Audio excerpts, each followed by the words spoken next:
আসসালামু আলাইকুম। মহাবিশ্বের সৃষ্টি রহস্য বড়ই অদ্ভুত।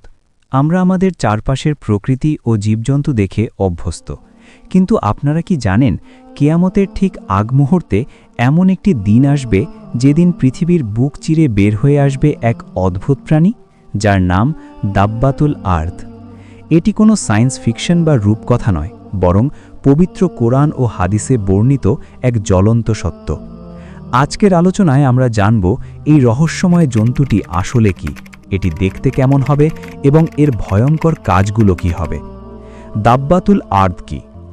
আরবি শব্দ দাব্বাতুল আর্দেন অর্থ হল জমিনের প্রাণী বা ভূগর্ভস্থ জন্তু, কিন্তু কেয়ামতের আলামত হিসেবে এটি সাধারণ কোনো চতুষ্পদ জন্তু নয়।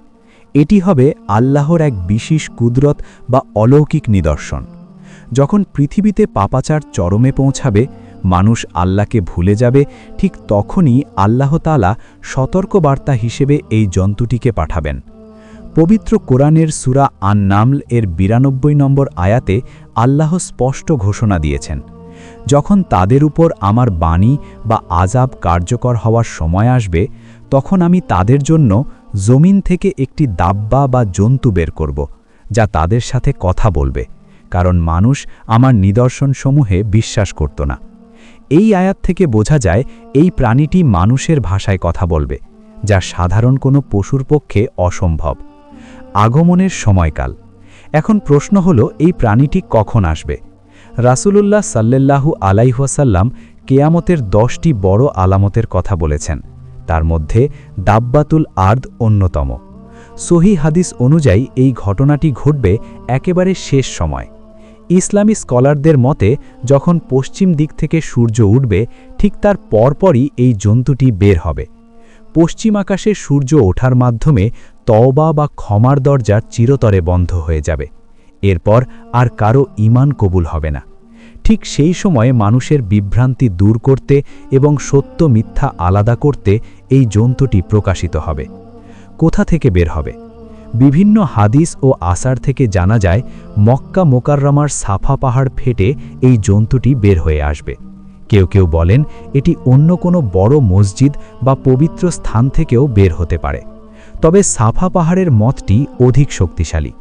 কল্পনা করুন সেই মুহূর্তের কথা, হঠাৎ মাটি কেঁপে উঠবে আর মাটির গভীর থেকে বেরিয়ে আসবে এমন এক বিশালদেহী প্রাণী, যা দেখে মানুষ ভয়ে আতঙ্কে দিকবিদিক ছুটতে থাকবে, কিন্তু পালানোর কোনো পথ থাকবে না। দেখতে কেমন হবে? এই প্রাণীটির দৈহিক গঠন কেমন হবে তা নিয়ে মানুষের কৌতূহলের শেষ নেই। হাদিসে এর কোনো সুনির্দিষ্ট বা একক রূপের বর্ণনা না পাওয়া গেলেও সাহাবী ও তাবাঈদের বিভিন্ন বর্ণনা থেকে এর অদ্ভুত আকৃতির ধারণা পাওয়া যায়। বলা হয় এটি হবে বিভিন্ন প্রাণীর অঙ্গপ্রত্যঙ্গের এক অদ্ভুত সংমিশ্রণ। এর মাথা হতে পারে ষাঁড়ের মতো, চোখ হতে পারে শূকরের মতো, কান হাতির মতো, শিং হরিণের মতো, ঘাড় উট পাখির মতো, রং বা গায়ের চামড়া চিতাবাঘের মতো, এবং এর লেজ হতে পারে ভেড়ার মতো। এর বিশালতা হবে কল্পনাতীত।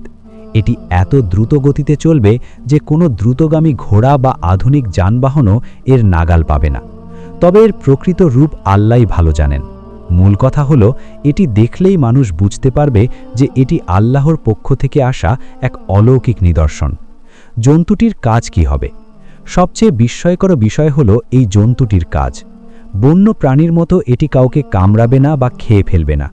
এর প্রধান কাজ হবে দুটি: মানুষের সাথে কথা বলা এবং মুমিন ও কাফেরকে চিহ্নিত করা।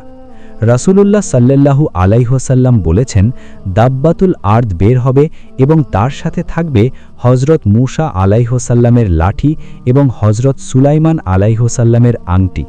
সে সারা পৃথিবী চষে বেড়াবে।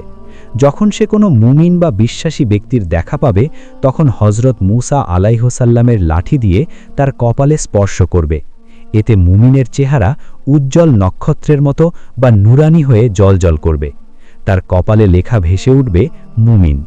আর যখন সে কোনো কাফের বা অবিশ্বাসীর দেখা পাবে, তখন হযরত সুলাইমান আলাইহিস সালামের আংটি দিয়ে তার নাকে বা কপালে দাগ দেবে বা সিল মেরে দেবে। এতে তাদের চেহারা কালো ও মলিন হয়ে যাবে। তার কপালে লেখা ভেসে উঠবে কাফের। চূড়ান্ত পরিণতি। পরিস্থিতি তখন এমন হবে যে পৃথিবীতে আর কোনো ভণ্ডামি বা মুনাফিকি করার সুযোগ থাকবে না। কে প্রকৃত ঈমানদার আর কে কাফের তার সবার সামনে স্পষ্ট হয়ে যাবে। মানুষ একে অপরকে ডাকবে হে মুমিন অথবা হে কাফের বলে। একই দস্তরখানে বসে হয়তো কয়েকজন খাচ্ছে, কিন্তু তাদের চেহারা বলে দেবে তাদের পারলৌকিক গন্তব্য কোথায়। এই জন্তুটি আসার পর মানুষের ঈমান আনার আর কোনো সুযোগ থাকবে না। পরীক্ষা শেষ, এখন শুধু ফলাফলের অপেক্ষা। এরপরই সিনায় ফুৎ দেয়া হবে এবং মহাপ্রলয় বা কেয়ামত সংঘটিত হবে। উপসংহার ও আমাদের করণীয়।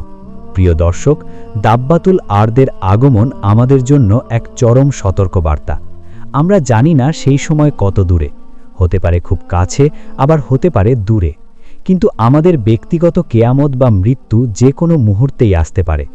পশ্চিম আকাশে সূর্য ওঠার পর যেমন তওবা কবুল হবে না, তেমনি মৃত্যুর ফেরেশতা চলে আসলেও আর মাফ চাওয়ার সুযোগ থাকবে না।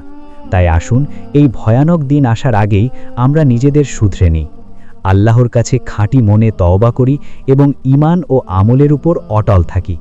আল্লাহ আমাদের সকলকে কেয়ামতের ভয়াবহ ফিতনা থেকে হেফাজত করুন এবং ঈমানের সাথে মৃত্যু দান করুন। আমিন।